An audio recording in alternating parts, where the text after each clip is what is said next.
All right. Before we start, yes, there was an unusually high number of guests. It's not just Maria and me on Collins Corner, or one of the guests that we have had on. We have a lot of testosterone in the room today. We got Shane, and we got Steve Cully with us. Um, and before I go into any of it, I'll preface the discussion that we were having in our other thing, conversation about transfer portal, NIL, and Title IX. It ended up being heavily discussion about Title IX, which probably none of us, at least me, Steve, and Shane, probably don't even know the rules exactly. You might be able to help us with that. But before we get into any of this, Maria, I want to run something past you. I'm developing intros for our shows. We did one for Husky Huddle. We did one for Husky Hoops. I want to get your opinion on which model you like better, which version. One's longer and one's shorter. So when I develop the Conlon's Corner one, I know which direction you like. So let's start with Husky Hoops. And by the way, Shane, you're welcome to chime in because I haven't done the one for College Football Frenzy. Shane, meet Maria. Maria, meet Shane. You guys are both UConn legends. Me and Steve, we were grunts. Maria and Shane, UConn legends, meet each other. What's up, Shane? How you doing? Hey, how you doing, Maria? Don't listen to this guy. He's full of half the stuff he says, and the other half you don't even. NIL portal mediator. At least Shane, at least I was once very, very handsome, so that went a long way. Oh, you're still a handsome gentleman. All right, there we go. Okay, all right, let's see this. This is Husky Hoops' intro, Steve. So I'm curious yourself, because we showed the Husky Hoops, but we'll show that. Tell me what you think about this. Is Husky Hoops.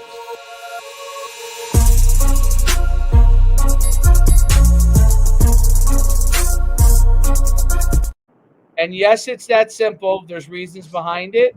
The reason behind it is we have Joe D'Ambrosia, who gets very angry if me and Steve. I think Joe should be in the middle. No, yeah. You want to put me in the middle? I'm putting you in the middle on purpose. Okay. I put the angry face in. All right. Now, that's a short and sweet one. If you like short and sweet, this is our Husky Huddle one, which is a little longer and a little more dynamic.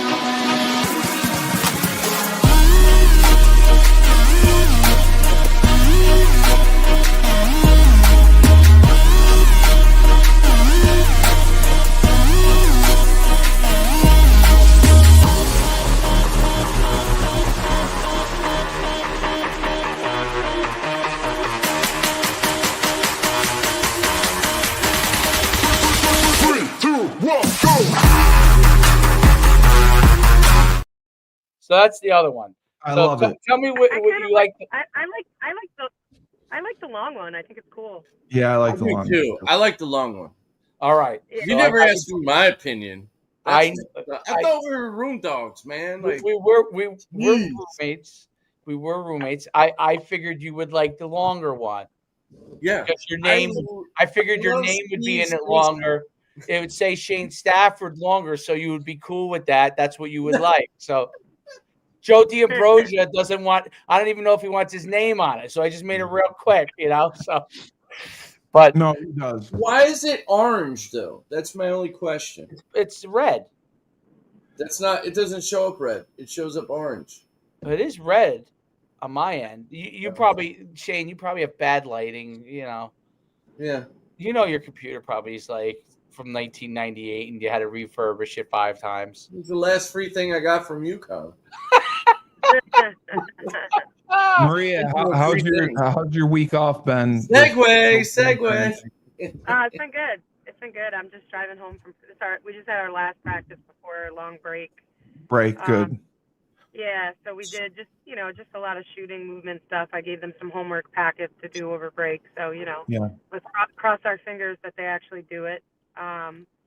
Hoping that they will. But yeah, it'll be good to get some time off and spend with the family and, work on my other 5 jobs. So, and her 52 jobs. She's also a legend. She's on a 2-game winning streak, which is very good. Very happy to see that. Very happy to see that. We got 3 non-conference games when we get back, and then we're all conference after that. So, and the funniest part is her best player, they just found shooting somewhere and invited her to come play on the team. No way.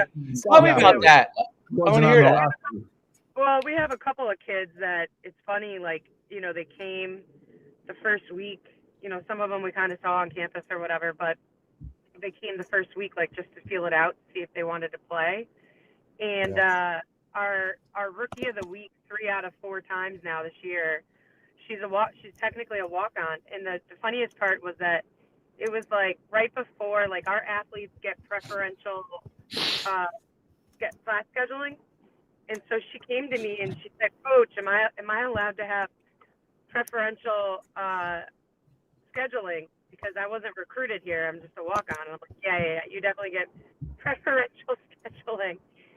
So, but it's crazy. Like, I was with someone yesterday who came to our first scrimmage against Coast Guard, and then saw us play last weekend, and they were like, they could not believe the progress of all the girls, but of her in specific. Her development has been great. So Yeah, she's been dominating. but yeah, our whole team is just it's night and day to where we were the first day to now, and I'm excited for break because they don't have to worry about classes, so we'll get them there every day. That's and awesome. hopefully really be able to turn it up a notch. But yeah, besides that, the week's good, man. It's all because of Coach Conlon. That's right. Hey, it's buy-in from the players. I have a great staff, so I play a small part in it all. That's all. Well, Perfect Maria, segue. when you get out there and you practice with them and you make them do the right things, I think that makes a difference. When they see you out there giving the effort that you do, it resonates with them. I hope so, but still a small piece. Perfect segue because Maria was as the. Stop trying to get me to segue. Super. You've already threatened players. They already had to call the cops and stores on you. Anyone. So the Maria's title is great. I like that. NIL portal mediator. That's phenomenal. That is a great title. Every school might need one. That is a great title. I wrote that down actually. She has started making great titles every podcast we do. The last one we had was "Winter is Coming." One of my favorite Game of Thrones. Did you watch Game of Thrones, Steve? Oh, Maria's gone. Oh, Maria's gone. Not all of it. No. Shane, have you? Yes. I never watched it when it was on. I haven't watched the new one. I've watched all the others. Game of Thrones. You gotta get Maria while she's still here with us. Maria, did you watch all of Game of Thrones? Oh yeah, I watched. Oh, sorry. You did, Shane? You watched all of it? Good. Everybody should watch the whole Game of Thrones. It's phenomenal. Don't spoil it for me. I haven't finished it yet. Okay, I'm not gonna tell you, but it's phenomenal. It's phenomenal. One guy dies. Everybody dies. Everybody dies in Maria, this is how bad it is. We all lose focus very quick. No. I'm going to tell you this, okay? The reason I didn't watch it, all I thought was it was a show about medieval times and a midget. That's why I never watched it. It's the best idea And then the first episode, all I see is sex everywhere and death and killing people, and I was blown away. You don't like any of that? I was just shocked. I was like, how is this on TV? It wasn't on TV. It was on HBO. Yeah, it was on HBO. It was like, hey, let's focus. Let's focus, gentlemen. Come on now. All right. So let Maria. She must be going through a tunnel. Oh no, she's all right. I hope you guys don't pay a lot for the StreamYard app. It is annoying, isn't it? We were just talking. Oh my gosh. Outgrowing this. So annoying. Yeah, I think we're outgrowing it. Well, I don't know what other apps there are. Every time. No, there are. There's Ustream. There's a couple. I've already been looking because. Is it better just to go on like YouTube Live and do it that way? Or you can't stream. You want to be able to stream to the other.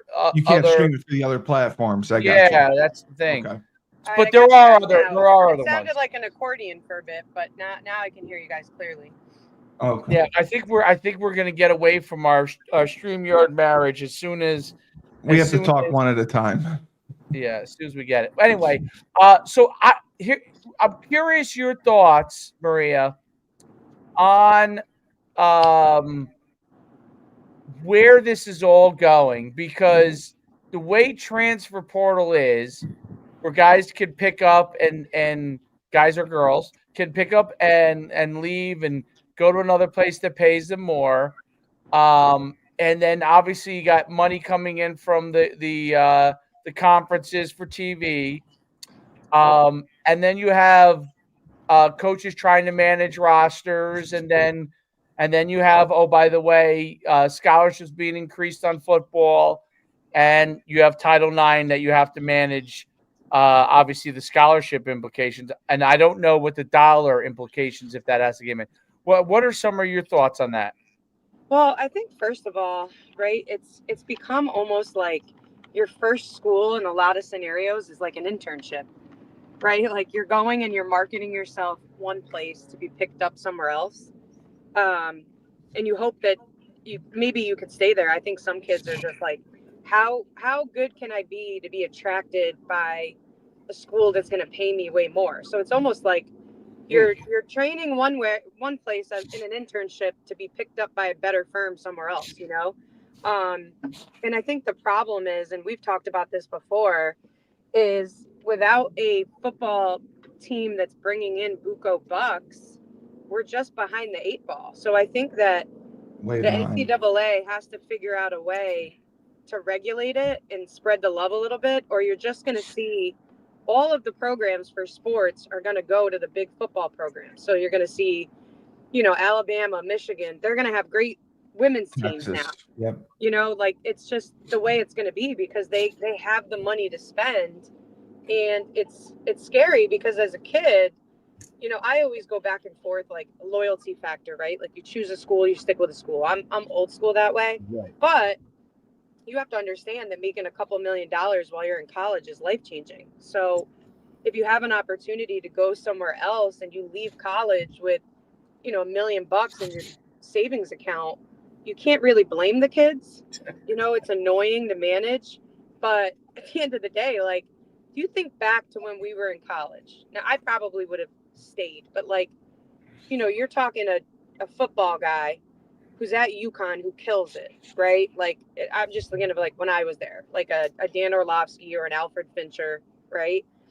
And now they get recruited by a Big Ten school and they're going to make $1 million and play college football there. You got to go.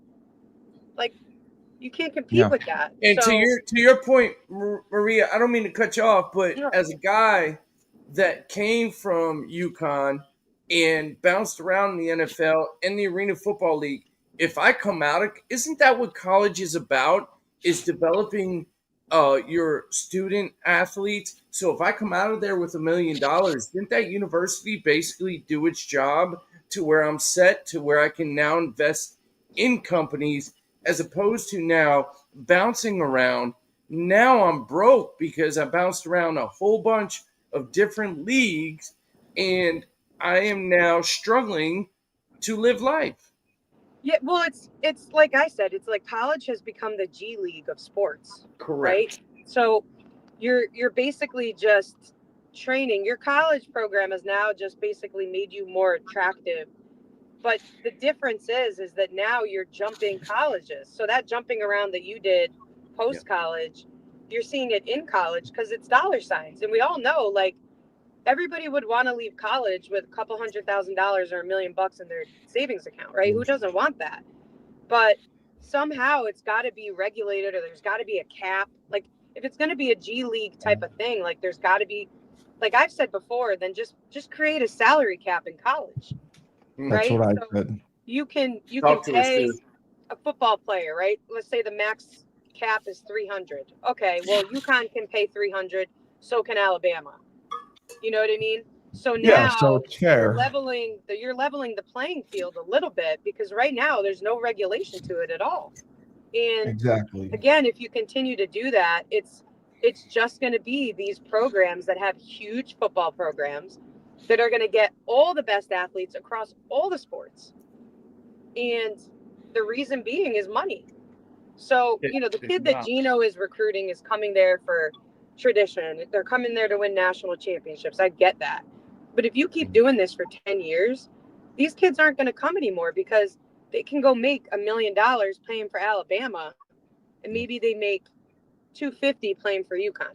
That's a big deal. The model's going to be broken. That's a lot of money. And they get taxed in the state of Connecticut. Oh, and the tax. Well, exactly, right? Like, go play in Florida, and then you don't even have to worry. Some of these places where you're not worried about that. But yeah, I mean, you don't even I'm not even getting into the weeds of the financial impact of where you play, right? And different state taxes and whatever. If you bring that into play, Connecticut's at an even bigger disadvantage. Right. So, you look at us versus Texas or us versus Florida, it's like, it's a no-brainer. Yes. So it's a trickle-down effect. I really think they should go to all right, you guys have $20 million you can spend on football. Here are the caps. Here's how you can spread it out. And by the way, I'm not talking like endorsements, right? Like, because that's stuff. NIL separate, yes. Yeah, like I'm just talking about what the university has to pay these kids to get them to stay. Like there should be a cap. It should be per sport. And then you get into the Title IX stuff and you're like, all right, well, it's got to be the same cap for men's and women's, right? Because it can't be different. Right. But right now, there's none of that. And they're going to see some Title IX lawsuits because, you're going to have these female athletes that are going to say, well, this university got $30 million and I got 100, and the backup running back at UConn got 500,000. Like, make it make sense. Yeah, and that's the issue with if you go and do so. Steve wants, and he's right on this, salary caps, right? But okay, so now I don't know. Obviously, right now there's no female equivalent on from football. But it's $20 million is the salary cap technically for television revenue. That's how much you can give. My point is this: if you have a salary cap in the university and you say football salary cap is $10 million, the payroll, is $10 million. Well, then how do you determine what the payroll is for men's basketball or women's and more importantly, obviously, in that discussion is really men's basketball salary cap is X. What is the women's salary cap, right? That's not going to be able to be different. And let's take UConn out of the mix because UConn, you could argue that they might be able to work out that to be very, very copacetic as far as from a Title IX standpoint. Let's say you're at, I don't know. We don't have television revenue. That's the biggest problem. In basketball, you do. But basketball, you do. Yeah, my point is this. Title IX wise, if you're I don't know if these teams are even good or not, but let's say Oregon basketball, okay? Or Oregon men's basketball team gets paid X as a salary cap and the women's team is paid less. That's going to be a lawsuit for Title IX. So they're combining it. They're saying the combined cap for each school is $20 million tops. Okay. But but to that point, I'm saying the distribution. Yeah, exactly. Right. There's no way to equitably distribute it. There's no way. Unless it's regulated. It's got to be a regulation from the NCAA. Exactly. That comes down and says, all right, you got 20 million. You could put 10 million towards women's sports, 10 million towards men's. That's the only way to do it. Because at least then you don't have the Title IX argument. Because how do you regulate when cheating was going on when it was just scholarships? So if you put a cap on, how do we boosters are boosters? They're gonna, and that's why you have NIL. That's the hard part. That's what I'm saying. That's where I don't know. Television revenue is different. Television revenue is accounted for. I understand that. I understand television revenue, but what I'm saying is when you put a cap on something with boosters, especially in the South, living down there, run by a weak organization. Well, the NFL has a cap. There's no weak organization. NBA, WNBA has a cap. No weak organization. Correct. Right? So they'll make up for it in other ways. You're absolutely right. Level, there's so many levels. How do we, at WestCon, y'all are different than obviously UConn in what you're cap is and what you have to spend on. They don't have any. They don't. I don't even think they have a television. D3, deal. I don't think that's going to be an issue. No, I'm not talking about television. D3 will say NIL because you might have somebody that gets paid something, but it's never going to be. You're never going to pay all the players, so that will stay NIL. So will D2. The FCS is a good question. Because you're paralleled with Division I basketball and Division I sports and FCS football. How does that work? Okay. They're trying to raise money. How does that work when you're at New Hampshire? New Hampshire men's and women's basketball are Division I, but football is FCS. How do you work that out? Then you get to the higher levels, obviously, which everybody knows they're going to have to work something out. But that's what I'm saying. It's not going to be easy to get out of NIL and into a quote unquote real cap system because you have so many. Once you say that they're an employee, you're not going to have both. You're not going to have both. What I'm saying is, you are going to have both. You're going to have as soon as you have regulation, you're going to have a booster that's going to put money in people's pockets. And I use the arena example not necessarily Shane. Okay. I don't want to, I don't know if Shane was or wasn't, but there were arena players that had salaries under the cap, weak organization, arena football, who got paid another $50K because they could throw the ball better. Right. Absolutely. So I think you're talking, I think like when I look at it, I have to break it into two separate things, right? Because when you talk about the university paying a kid versus the NIL, the endorsements, boosters, right? Donors. Two different entities, yes. So, listen, at the end of the day, there are always going to be kids on rosters that are more attractive from an endorsement standpoint, right? So if you I'll just look at the UConn women as an example. Yeah. Paige Becker's talent is different than KK Arnold's talent at UConn and what she provides from a marketing standpoint. That's never going to go away. And that's not the university's fault. It's no one's fault. It's just some kids are going to be more attractive to. They're more marketable. And absolutely. You can't regulate that. And I think you're right. No.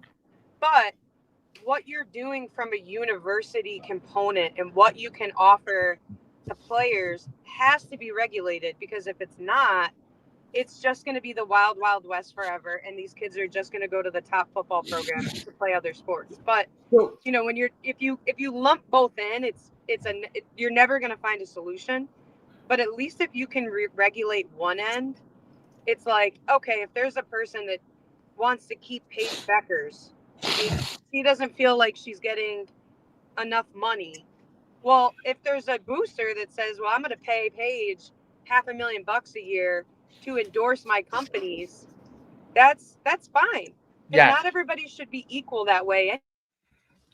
Hey, it's capitalism. So I think that, but it has to be legit. I mean, listen, it has to be legit. It can't be building a brand. Collectives. If it's collectives, see, that's where they've gotten around it, right? With the collective saying the legislation on it. So 100%. Car can do whatever they want. Car dealer wants to give you $10K, $50K, $100K. Awesome. It doesn't have to be equitable. And that was my point earlier, though, fellas. Is UConn is so out in the middle of nowhere.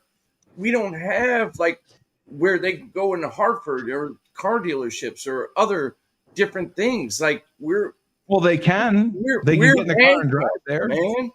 Well, I think there are other universities that are in those situations, and I'll put it like this: what Maria is saying is Auburn and Alabama are. If you've been to Auburn and Alabama, okay, Auburn is in a tiny town, tiny town with nothing around it. Alabama, Tuscaloosa is a pretty bustling town, so there's going to be more stuff there. So any place you choose you're going to have some of that, and that's the SEC, and those are both powerful booster clubs, power of everything. I do think that there's much more to the fact that I think the single biggest issue of all of this is if the NCAA has the ability to be strong enough to bring those things in and be able to do it, then it could work. The organization, like I said, the NBA is very strong. The NFL is very strong, right? The WNBA leverages, obviously, the NBA, so they're very strong. They have resources behind them. these European soccer organizations are incredibly strong, right? They have lots of ability to penalize and to. There's no ability to penalize. It's like you penalize Harbaugh. What did Harbaugh do? He just went to the NFL. Give me a break. He doesn't care. Yep. He doesn't care. If No. you penalize, let's say, I mean, not that they would do anything wrong, but let's say Gino did something wrong. Gino would just be able to jump to another outlier, though. Harbaugh's an outlier. He can get a job anywhere, man. Any big time coach can jump to another place and be Team, not pro. necessarily I'm talking the pro. NFL. I'm talking pro. Okay, I'm not talking about lower level like the guy who coaches at Marquette. Yeah, it might be, something happens to him. He can't jump. I'm saying any big level program, something happens, they just stick their middle finger up to the NCAA and they move on to a bigger job. So yes, people at lower schools are stuck, but Gino would never be. I mean, listen, Gino, and anything ever happened to Gino, if he wanted to, he could go somewhere tomorrow and get another job, okay, in the pros. And it doesn't mean he's be a head coach. I'm saying he may, but he would go and get a huge salary somewhere else. Well, I think too, like one part that a lot of people miss when they're talking about this stuff is that everybody is their own brand nowadays, right? So, and these kids are branding themselves when they're in high school. Forget about college, like they're branding themselves early. So, one component of branding, whether you're a coach or you're a player, is success, right? Like you gotta win. You have to have a success track record. So, once you have that, and then you have a specific type of brand, because you could be the most winningest coach, but if you're not brand worthy, it doesn't really matter, right? So all of these kids in college are building their brand, not just for now, but for the future. And they're entitled to do that, and they should build their brand, which is why I think on the NIL side, you're never going to find a solution, because there are just some people like listen, I hate to say it, right? But if you take 4 of the top women's basketball players from a talent perspective and what they provide from that, like, listen, if 2 of them are not lookers, they're not doing a ton of branding. That's a right? it's a great point. It's not just what you're doing on the field or on the court. It's your personality. It's the way you present yourself. It's your looks. It's marketability. It's now become a marketing monster, because you want a kid who is attractive both on and off the court, who has a personality to represent your brand. So they got to have charisma. Yeah, so it's a lot more to play. It's a bigger pond to play in when you get to that, but it's really not, because a lot of these guys are not as marketable as they think. As they think they are. Yeah. That's true. So it's different. Like, Paige Beckers, she's attractive both on and off the court. She's got a great personality, and she's in Connecticut, which has a huge women's basketball following. Huge following. So it's a no-brainer. It's a home run. So as a kid growing up playing women's basketball, you'd be dumb to not try to go to Connecticut, but I don't know how much longer that will last if they don't regulate the university side of it and what they're paying these kids. Because if South Carolina can come in, or South Carolina is not the best example, but like Texas, if Texas can come in and say, okay, well, to play women's basketball here, we're going to pay you $500,000 a year, and UConn can only afford $250,000. It's a tough sell. I'll tell you, Oregon's another great example with their marketing ability with Nike, and then getting girls from Southern California that are pretty women. Like it's a marketability. Like it is what it is. Exactly what you're saying. Yeah, I can see that happening. Yeah, it's a full package sell. So if you really want to really make a ton of money, you got to be able to full package sell yourself, your personality, your looks, and your skills. Same way with men's. I mean, 100%. I mean, like, listen, like, you look at the men's team. I look at the men's side. Like, you look at Cooper Flagg. I mean, he's a handsome guy. He's charismatic, and he's really, really good at basketball. So, he checks all the boxes. Yeah, so he's checking all the boxes, and he's someone that you want to be the face of your brand. So you're gonna throw more money at it, and that's never gonna change. That's never gonna be an equal playing field, because not everybody has what he can offer and check all those boxes. But the university piece, I think, really has to start being regulated, because it's gonna affect all the sports. Yep. It's not just football. It's Texas is going to have the top recruits in every sport because they have the money to get them. UCLA softball for a long time back in the 90s.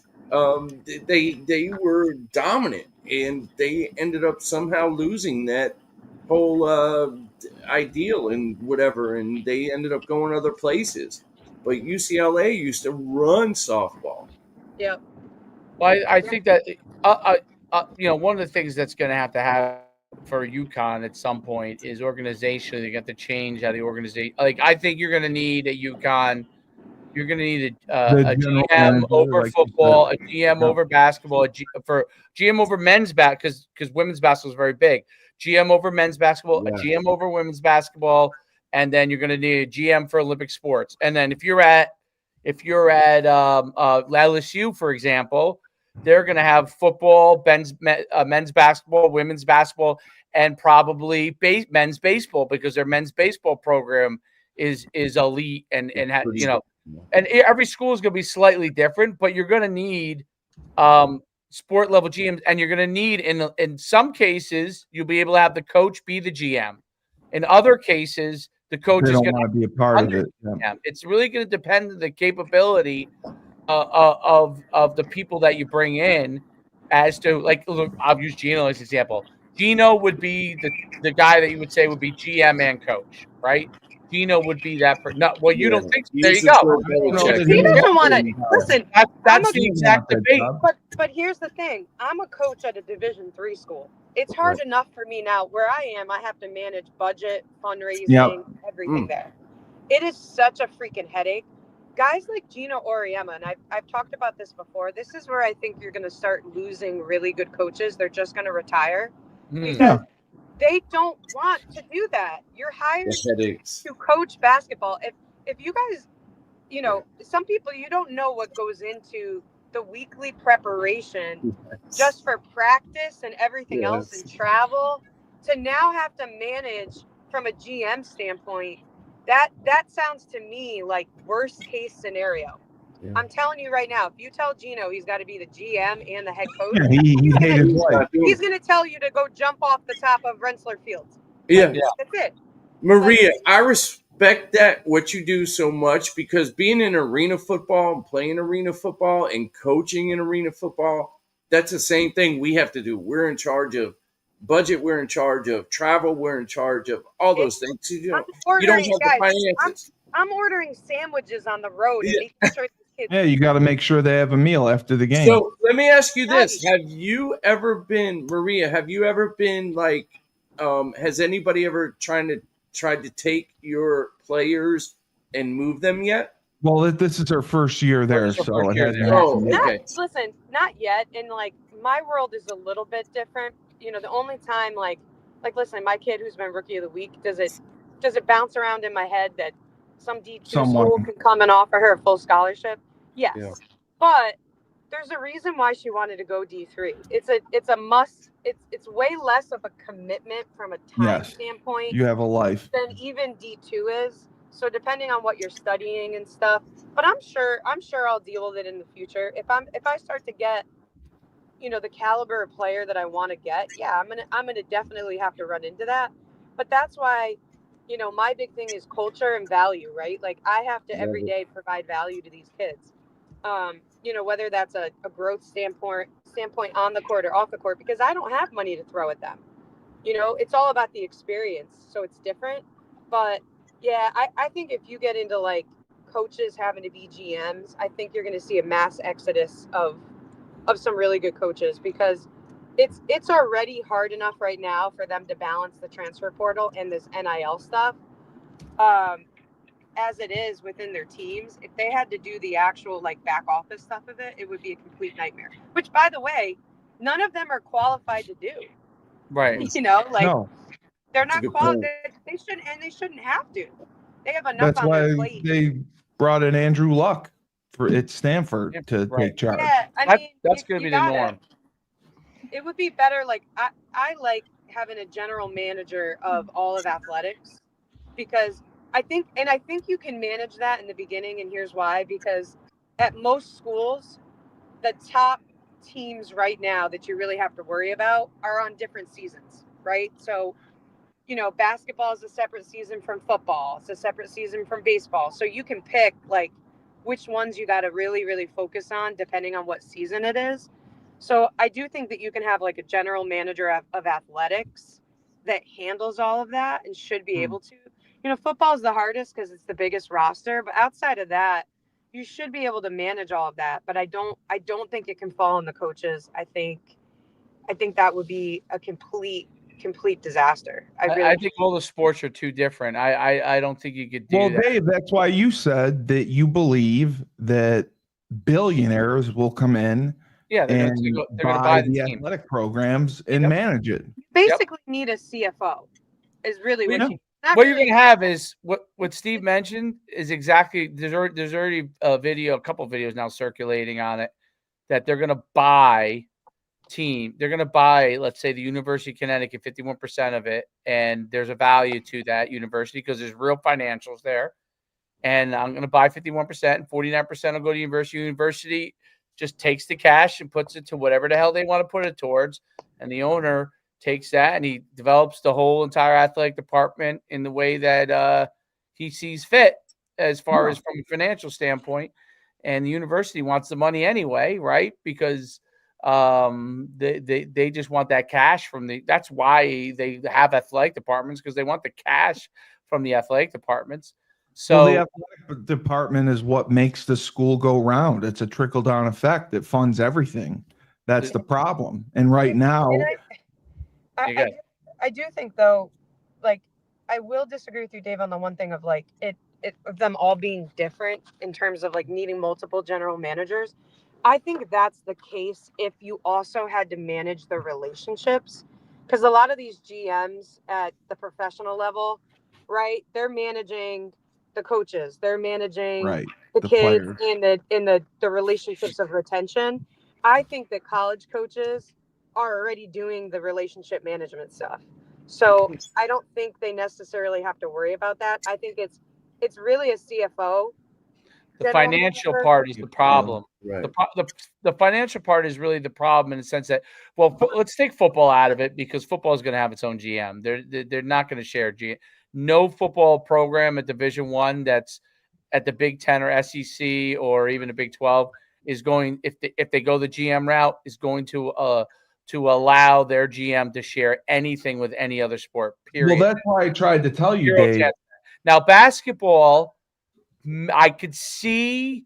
I would say men's, and I could see possibly, but let's put it like this: if I was, if you said to me, Dave, you're going to be hired as the GM for basketball, I need you to manage both Gino Ariema and Dan Hurley, I'd be like, fuck that.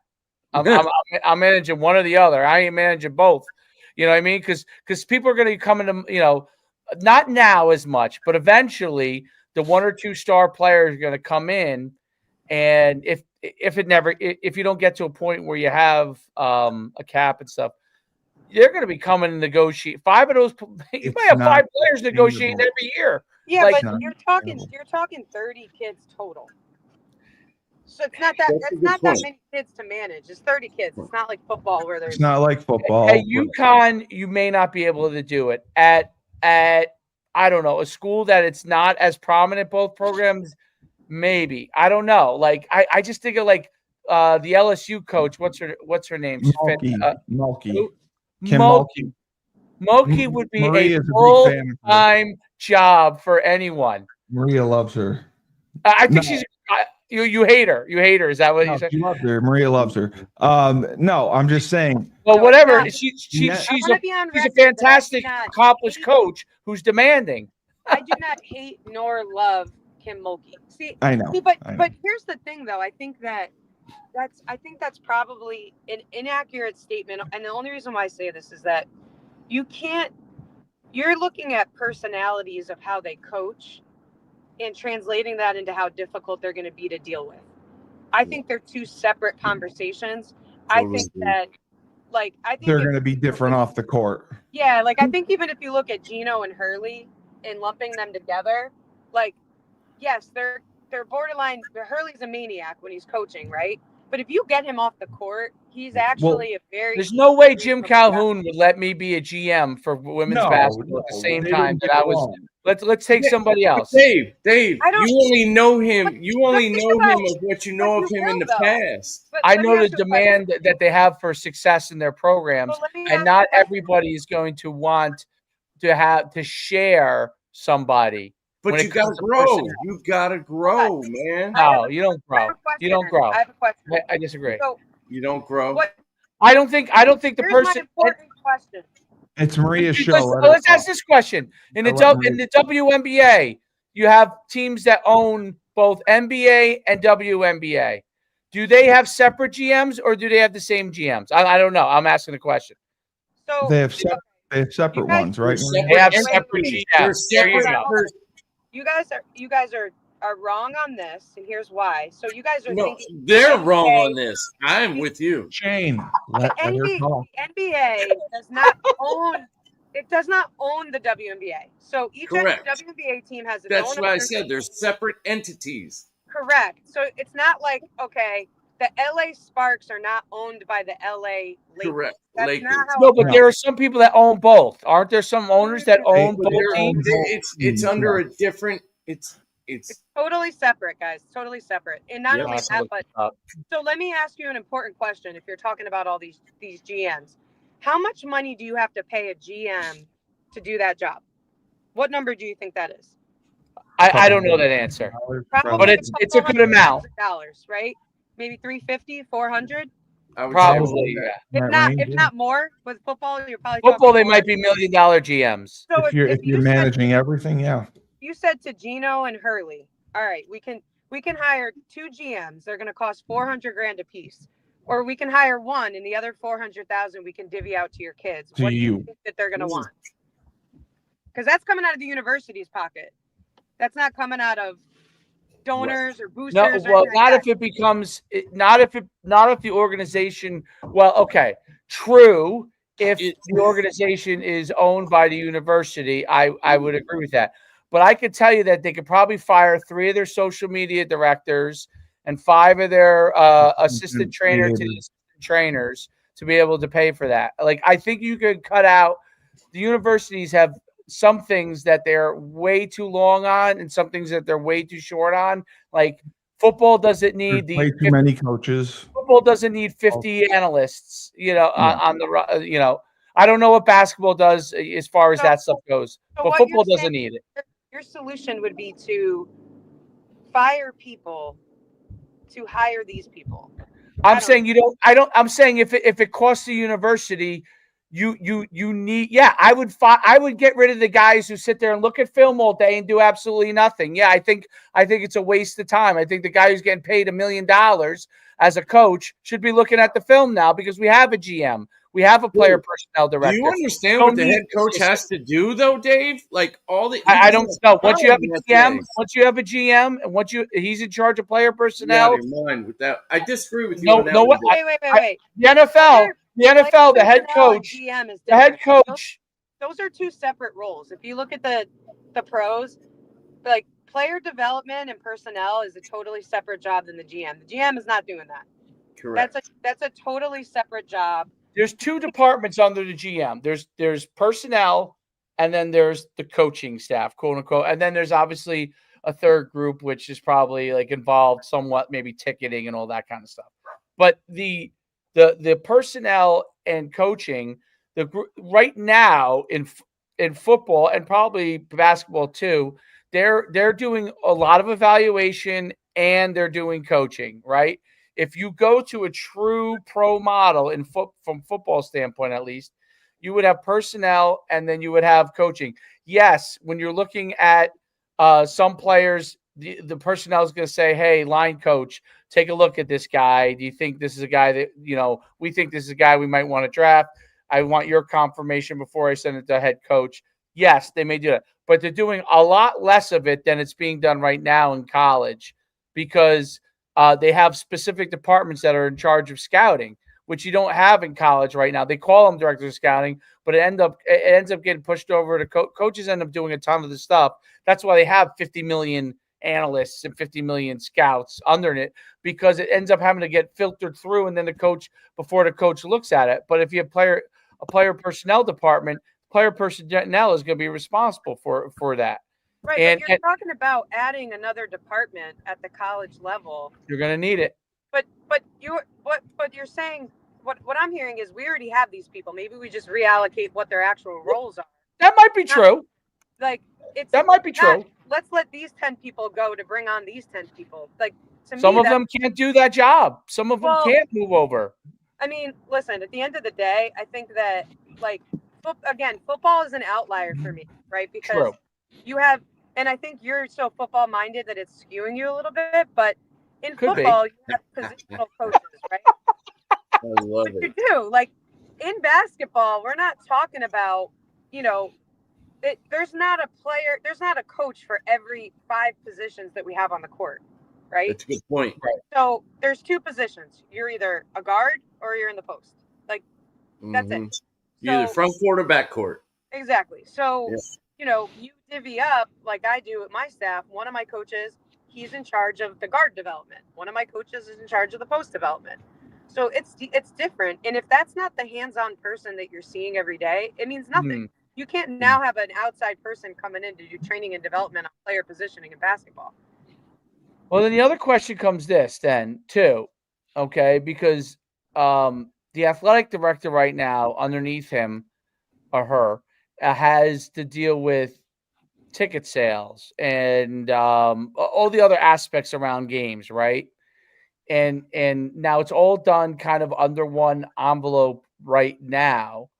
When you go to a model where you're paying players, like every player at the bigger levels eventually are being paid, are you, what you were talking about with the CFO role, are you saying one person basically is in charge of the cap for everybody and that's their job, and there's a team maybe underneath that of 1 or 2 people, but that person is in charge of developing and managing the cap for across all of the sports? And I mean, maybe football has their own cap person, but every other sport has one. There's only one cap person who handles all that kind of deal, and that's its own thing underneath the athletic director. Here's what I'm saying. Think about a company like a Google, right? Google has a CFO. Now that CFO might have 2 people underneath them, and maybe they divide it by region. Google has 30,000 employees, and that CFO and those 2 assistant CFOs are managing all the money for the company and all the employees.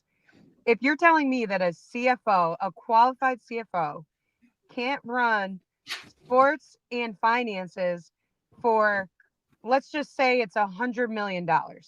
Google's dealing with billions a year. If a finance person can't handle $100 million for the university, take the amount of athletes out of it, right? Because you're still managing. Here's my cap. Here's what I have. Here's the allocation. That person's now going to the head coach of football and saying, here's the amount of money you have this year. Sit down on a spreadsheet and tell me who you want me to pay this money to. I think that is 100% an easier solution than having, because by the way, now it's all transparent. It's the same person looking at all the stuff and trickling it down to the coaches to make the decision of where it goes.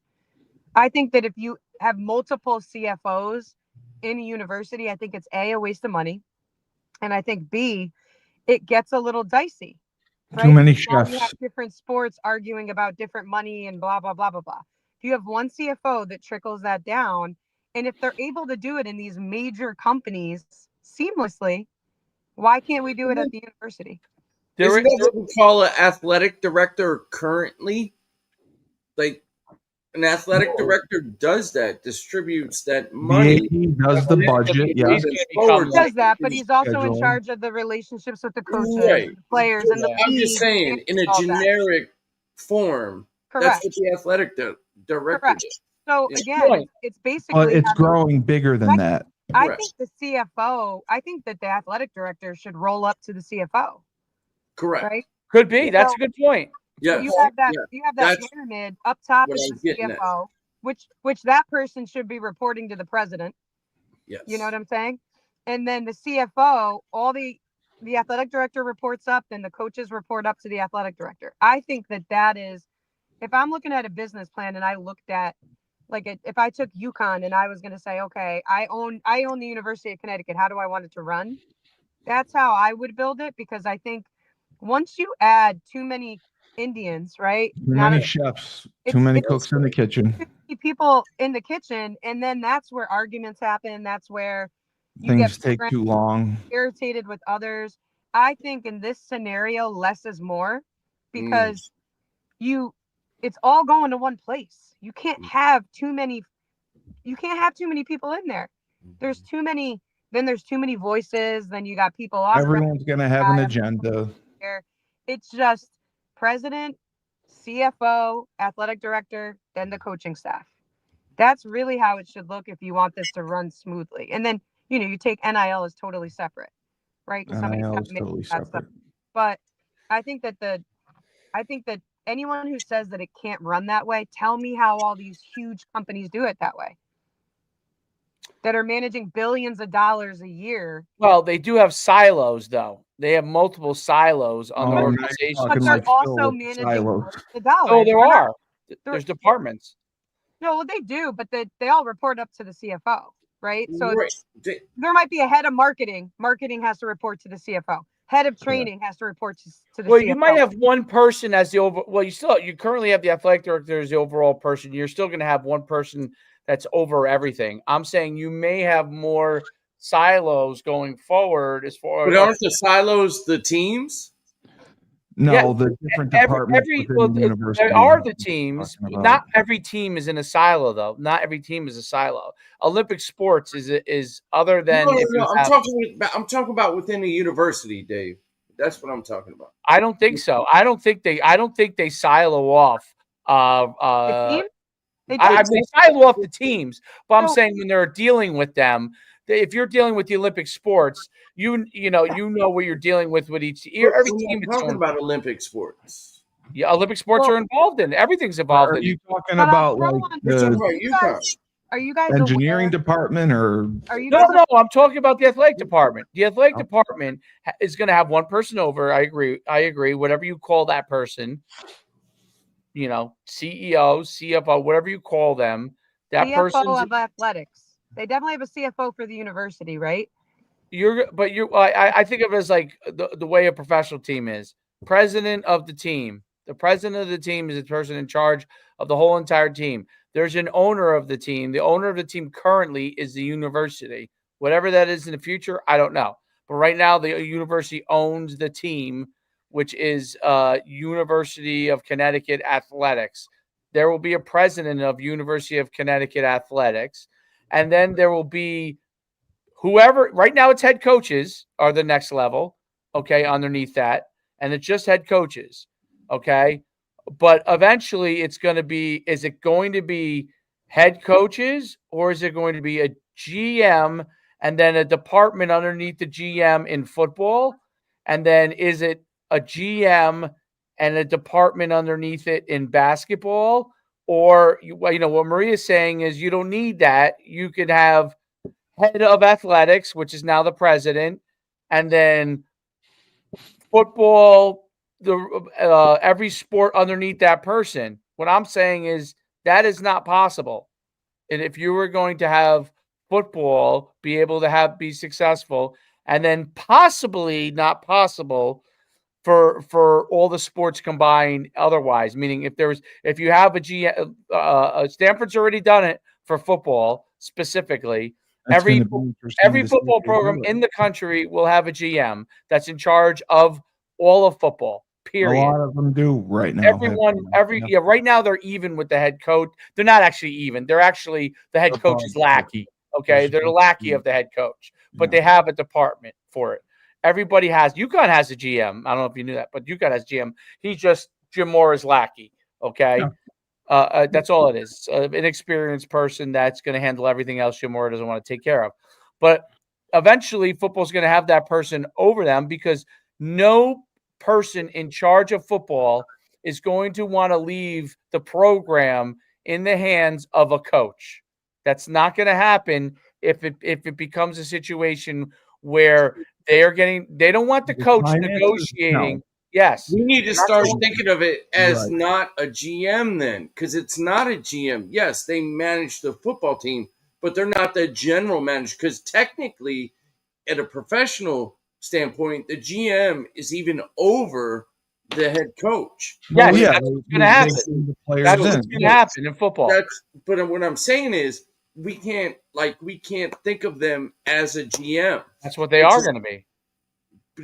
Then why did Stanford just hire Andrew Luck as a GM? Dude, who's above I'm saying take the title off of him. Okay. So what is he? Bedwetter. Name him something else. Stop thinking of him as a GM. He's just a guy that manages people. Okay, I didn't say that. He's head of human resources, whatever you want to call it. Whatever you want to give him. Yeah, so let's stop. He's in charge. He's running the program. I'm going to add another wrench into this that I don't think that anybody's thinking about, right? So all of these ideas are grand ideas, right? Let's take the University of Connecticut as an example, right? Because we're all alum there. We are already in the red. You're now talking about hiring like 30 more people that you have to pay $500,000 or more that we don't have. Where are we coming up with this money? Because you're not. Your program is going to be bought by an owner. That you're talking about is not revenue producing. It's retention producing. It is not revenue producing. They are retention managers. That's what they are. So when you're hiring 30 to 50 new retention managers per university, now at Stanford, maybe they can afford it, right? But if you're looking at a school like the University of Connecticut that's already in the red as a public university, why should we not be able to get that money though with the alum we have? It's all about conference. Are you going to donate $10 million so we can buy GMs? Dog, if I would have made it to the league, yes. If we had donors, we don't have any football players like that right now, right? Like we have some basketball players, but they're not interested in that. We have a couple football players. That played, but I know my man Danielle. You're not going to be able to rely on athletes. You're not going to be able to rely on athletes for that. No. That has to be a business. So what if we come up? You're an investor, Shane. Let's just say you made it to the league. You have all this money. You say, all right, I want to give $20 million to the university. I would hope that your first question would be, what is my return on investment? Correct. And the ROI is not I would never give $20 million. The ROI is not there. It's just the ROI is not there. And that's why eventually it will be owned by a person. But here's my point. We got to change. Here's the thing. We got to change the way of thinking. We got to change the way of thinking. Like we can't, if we change the way of thinking and then we become a dominant force all the time, we will get an ROI. Now, granted, the investor in NIL as it is, there is no ROI for an investor in NIL. There's zero ROI. It's a write-off if they put it through it. Like Bleeding Blue is a write-off. So why would a billionaire? Why would a billionaire then invest in a university to what you were just arguing about? That's Ohio State because they want to win. What? No. Why would an investor invest $1 billion, Dave? Like you were just arguing about. If they own it, then they will invest in it. Yes, if they own it, they could. Right now, you have a limited time that people will want to invest in a program without a return. So if Shane Stafford had money to give and said, okay, I'm a billionaire and I'm going to give 20 million to the university of a NIL fund. There's only going to be so long that I'm going to be willing to give $20 million without it being, winning. All right, we win 3 championships. What's Great. Then what? Yeah. Okay. Eventually he's going to say no, or he's not going to do it anymore at some point. But if he owned a team, if he had that person owned it, I'm not saying I agree with this model. I'm just saying what I think is going to happen. If I owned a team, now I can make decisions that are in my hands and I have control over the athletic department. Okay. And now whatever happens, good, bad, or indifferent, because I have all this money and I'm not saying that this is how it should be done. I'm just saying what I think it's going to happen. This is not, listen, what should have happened is none of this should have happened. Okay. But let me ask you a question. So if that happens, right, how does that change the major issue that we have right now, which is, so if you're an investor in Alabama, you own Alabama football team is bringing in X amount of dollars per year because they're Alabama. Then you're the owner of UConn, and the revenue ain't there, and it's never going to be there unless we have a good football program, which unless we get into a conference. Correct. Because if there's no regulation on any of this, right? Because that's the bottom line on it. If the regulation piece has to come first to even the playing field to get these investors, who in the world right now, if they had $1 billion, would want to own the University of Connecticut over owning the University of Alabama? When you own companies, when you own and you own multiple companies, but if you own, let's say one of your companies was wildly profitable, meaning like in the billions, and in order to be able to create tax write-offs for yourself, which is what some of these people are able to do, you would then say, you know what, University can, and I'm not saying I would do that. I'm not saying there's a person. The University of Connecticut is worth, let's say on the market, let's say it's worth $300 million. I'm going to buy the University of Connecticut for $300 million. I hopefully can turn it profitable. If I can't, that becomes a write-off overall on my companies, my shell company, right? And then, so that one company under all my companies, that becomes a loss, that becomes a write-off. But if I turn around 10 years from now, let's say I do turn it profitable, or let's say I never make it profitable, just the appreciation of athletic departments and the revenue that comes in. Now that athletic department, I bought it for 300, is now worth $1 billion. Let's say 10 years from now, I sell it for $1 billion. I never made a dime, but now I made $700 million off the sale. That's what people want to do. The one caveat on that, right? Because that's like, listen, I don't know how many billionaires are going to. I wish I had $1 billion to do it. Hoping that, like, okay, at least I can get a tax write-off for losses. I don't know many people who want to own businesses that only bring in tax benefits. But these are billion. These are people that have more money than that. It doesn't matter. Listen, that's fine. But here, tell me this though. So if you buy the University of Connecticut underneath what we're doing right now, okay, that might work for 10 years. There is zero promise that 12 years from now, the NCAA isn't going to come down with some other crazy regulation that cuts your profits in half or diminishes them completely. So there's that whole other variable there, which is why I think that that's a scary model to have, because if I had $1 billion and I wanted to own the University of Connecticut, that's great for right now, but I can't predict. UConn is a low risk. Less 10 years from now than it is right now. That could be true. Absolutely could be true. UConn is a better risk than them going and buying some UFL team that they go and pay $100 million for. Absolutely. That's not even. So that's my point. Apples and oranges, Dave. That's apples and oranges, bro. No, it's not. It's apples to apples. People who have money invest their money. We're talking about institutions that have been around for 100 and some years. It's not going to go, and that's right. That's why I would invest in it, because more than likely that institution is not going anywhere. Maine, do you understand? That's what I'm saying. It's apples and oranges. It's not going to work. And then I gotta hop off. But there's just one last question. To this. You look at the University of Connecticut. It's a state public university. Institution. Yep. Yep. So how's that going to work? So you think that the state of Connecticut is going to say, okay, ton of red tape, come in and buy athletics and now take all the revenue from athletics, which, by the way, is helping fund the rest of the university, but they don't have to own the university as a whole? Yeah. That's why it will be a public-private partnership where the university will own 49%, meaning the state. Dave has a plan in his head already, Maria. I know him too long. He's got a plan. That's what would happen. It's so dicey because now it is dicey. I agree. It is dicey. Don't forget, it's all dicey. All of these. Darrell Robinson leaving for Auburn is dicey. Listen, all these people work for the university, right? Now I'm technically a state employee because I work at West, right? So now you're talking like the pensions and everything else that these people are funding.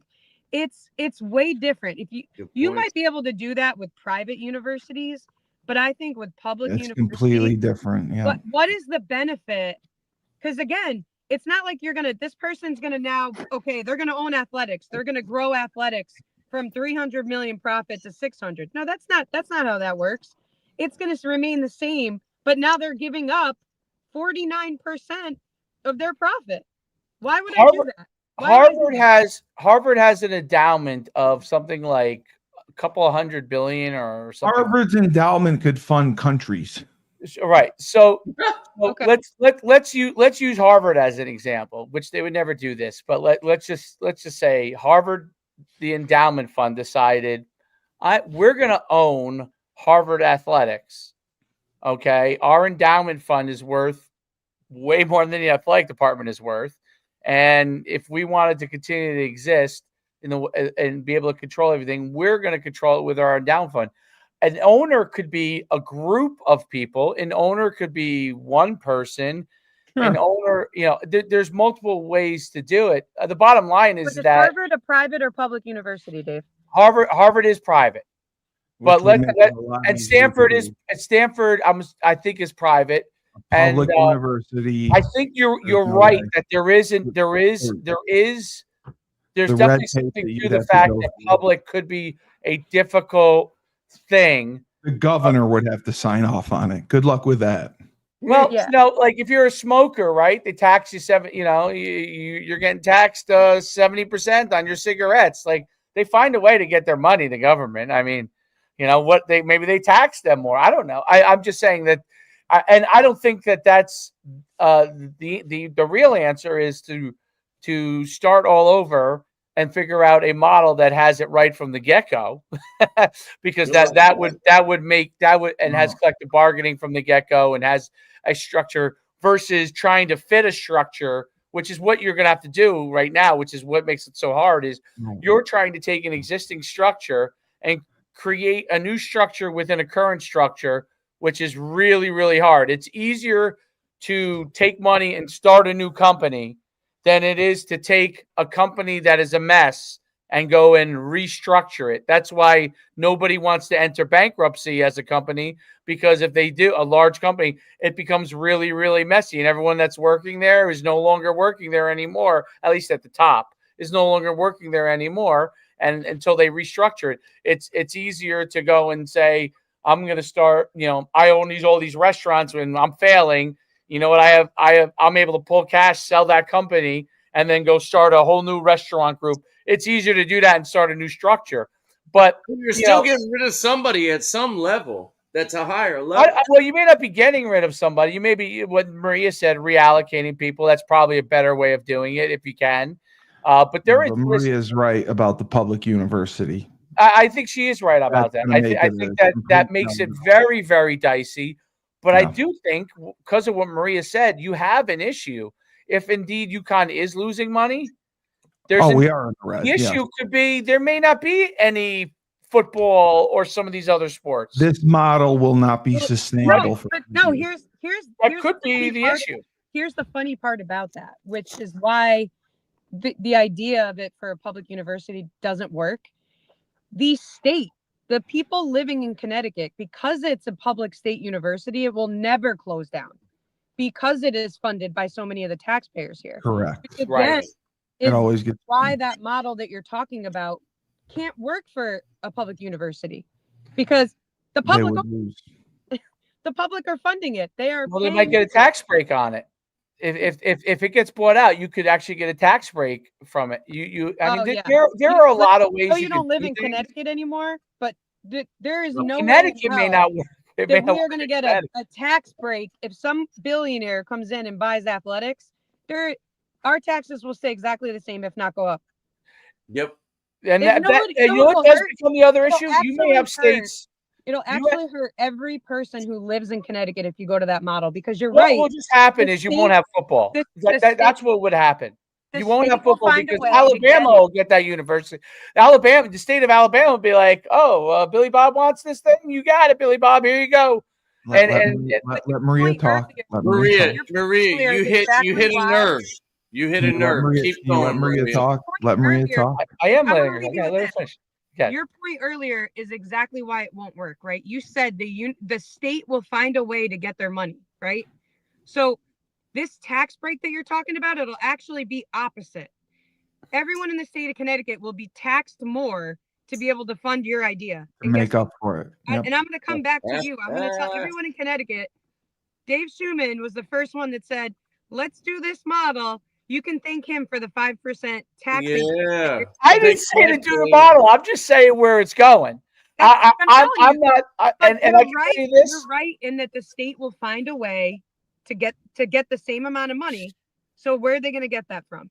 They're going to get it from the residents that live in Connecticut. That's my advice to the people in the state of Connecticut is move out of the state of Connecticut. That's my advice. Anyways, I gotta go. Nice chatting you guys. Maria, you're the best. It was a pleasure to meet you, Maria, and thank you for putting Dave. You're the only person I know that put him in his place. I love you. Hey, when I could get some words in there. That's why Maria's the best. Today. Yes. Jeez. All right. I'll talk to you guys soon. All right. Bye, Maria. Thank you, Maria. All right. Dog, she whooped your ass, bro. I disagree. I gotta go too. I got another. Great job. That was really good debate. Like that was really good. Yeah, that was I got one thing out of that. These UConn is up Schitt's Creek. That's what I got. That's if what we it don't get sounds into like, it, if we don't get into a conference, yes, we're going to be up Schitt's Creek. You could summarize the whole thing in one sentence: is UConn's up Schitt's Creek. Nobody's mad at Darrell Robinson. I wish him the best. I'm mad at him. I know you are. Let's not curse him out again. But he's plotting on a way to go and cut his Achilles tendon. So the bottom line is, it's really nobody's fault, but UConn. It's really nobody's fault. No, but UConn's up Schitt's Creek. Well, they should. Dude, how many times did we talk about they should have run him more? Like, come on, man. They did run him more. He was the leading rusher on the team. I mean, if he'd have rushed for 1,000 yards and he would have gotten over 150 carries, he wouldn't even think about leaving. Teams don't do that anymore.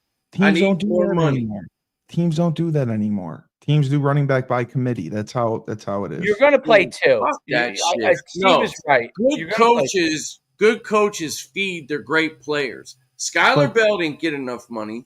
No, I mean enough catches. No, he didn't. And nor did he get enough carries. I told you that every time we spoke.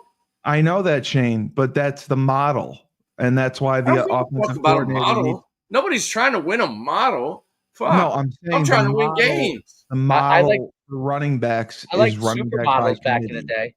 Yeah, that's what it is. That's what I'm saying. No, not nowadays. There's no Emmitt Smiths that carry the ball 350 times a game. He doesn't need to carry the ball 30 times. He just needs to carry the ball 20 times. Hold on. Let's take a second. By the way, let's take a second and let's look at how many times he did carry, because I am curious. He was the leading. That would tell me a lot. or I think Cam was the leading rusher. They didn't play him. I know near Cam the end was of the right. year, which was Cam suspect. should have been the leading rusher. Cam is 'Cause I by thought- far the Darrell better ran for. rusher. All right, hold on. Darrell, I got it here. Darrell ran for 700. I'm sorry. you got to put the loss in there. It tells you his total yardage and the loss. Dude, Cam's a So Cam better out- running back. it That's why I came don't out to care if we lose 675. So that dude. Darrell ran for 675, wasn't it? 731 Yeah, and but you're had not 75 counting the yards minus. receiving. 75 yards receiving. Okay, so here's how he carries by game. No, it was. I'm just reading what he. It should Unless be. ESPN is wrong. Unless he's been. Well, no, you gotta add in the way UConn puts the stats is their total rushing yards, but then it puts in how much they lost as well. So if you're he has looking, 731 yards rushing. They ESPN gets it from UConn. They don't make it up. all right, hold on. He had 107 carries, 731 yards. Okay. Yeah, I say let him bounce. All right, so here we go. Carries wise, I'm gonna read. In all honesty, screw him. Let him bounce, bro. I agree. But I just want to read you the carries, though. I want to read the carries because it is interesting when you look at it. It is interesting. Actually, your point might be valid, Shane. So he against Maryland, he had seven carries against Maryland, 10 against Merrimack, 2 against Duke, 16 against FAU. I think he was hurt against Duke. 16 against FAU, 8 against Buffalo, 12 against Temple, 4 against Wake. Hey, go to the Rice, 6 against GA State, 13 UAB, 3 Syracuse, 11 UMass. That's why he died down. Go to the UConn website. Go to the UConn website. It says his net. Okay, Cam Edwards, his net was 756 yards. No, we're not talking about Cam Edwards. We're talking about. I know that, Shane. Darrell Robinson's net was 731 yards. He averaged 6.8 yards a carry. Yes, that's what I just said. I know. Right, but Cam had 756. But okay, I got to jump. Cam had more yards rushing, but but my point is this: like, so they were really the 1-2 punch, and then who was the third guy that was Mel Brown? Mel Brown had some. They rode the hot hand. Had 577 yards rushing. Dude, yeah, that's what they did. Victor Rosa didn't see the field. No, he was the starter. But he will. But what I'm telling you is this, dude. If Darrell Robinson wants to bounce, let him bounce, bro. Yeah, well, he is going to bounce. Good. Go. Bounce. Cam Edwards will be the guy. Cam Edwards should have always been the guy, in my opinion. That's probably true. I agree with that. I think Steve's gone. It's just me and you. Yeah. I agree with that. He doesn't like being wrong. Well, he hates us. Who? Steve. No, he doesn't hate us. No, I know. I'm kidding. No, but in all seriousness, bro, like, I don't see what the big deal is. Dude, you want to bounce? Like, even Steve said this. Dude, running backs, dime a dozen. And I'll be honest, especially in this offense, like, it's not like we're a big play offense. You need to be able to protect. You need to be able to catch the ball out the backfield, and you need to be able to get us 4 yards carry. And to be honest, I thought Cam Edwards was so much better than Darrell Robinson. I don't really remember. I remember Cam Edwards. Yeah. Exactly. Well, hey, you just made the point. You know, I remember Mel Brown on actually some of his big runs. Mel Brown had some big runs. Yes, he did. But kick return or 2 or something, Mel Brown? Yeah, but my point is the fact that you don't remember Darrell Robinson makes the exact point. Well, I just think because I'm not paying close enough attention. No, it's not even about that. He's a short yardage back. He's great in the short yardage area. He's not a big play guy. Mel Brown returned kickoff for a touchdown. That's how I know. Mel Brown. That dude's really quick, though. He's fast. He's very fast.